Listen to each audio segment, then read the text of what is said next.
মনে করুন আপনার কাছে এমন একটা টেবিল আছে, আপনি চাচ্ছেন যাদের ডিপার্টমেন্ট ইকুয়াল টু এইচআর অথবা মার্কেটিং তাদের ডেটাগুলো ফিল্টার ফাংশন দ্বারা এই জায়গায় নিয়ে আসতে। তাহলে আমরা শুরু করি।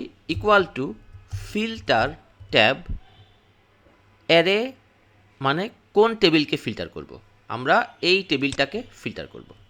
কমা দেওয়ার পরে কাদের ডাটাকে আমি ইনক্লুড করব, ইনক্লুড যাদের department HR or department marketing. যেহেতু এখানে অর লজিক ইউজ হচ্ছে, দুইটা কন্ডিশনের মাঝখানে প্লাস চিহ্ন ইউজ হবে। তাহলে ফার্স্ট ব্র্যাকেটের মধ্যে আমার প্রথম লজিক কি, প্রথম ক্রাইটেরিয়া কি, যাদের ডিপার্টমেন্ট ইকুয়াল টু এইচআর দিয়ে আমি কমা দিয়ে দিলাম। এখন যেহেতু এই শর্ত অথবা ডিপার্টমেন্ট ইকুয়াল টু মার্কেটিং, অথবার কাজ করতে গেলে আমাকে যোগ চিহ্ন দিতে হবে।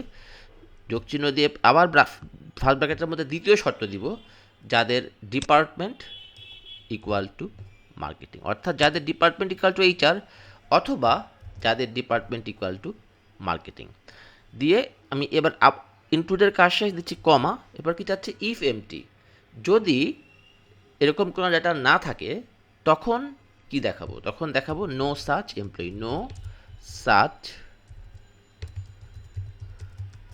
এমপ্লয়ি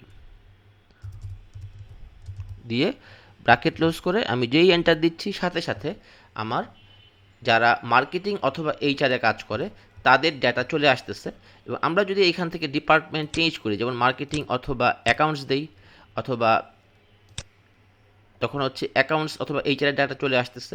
এইভাবে আমরা এইখান থেকে যদি আমরা মান চেঞ্জ করি সাথে সাথে আমাদের এই ডেটাগুলো আপডেট হচ্ছে।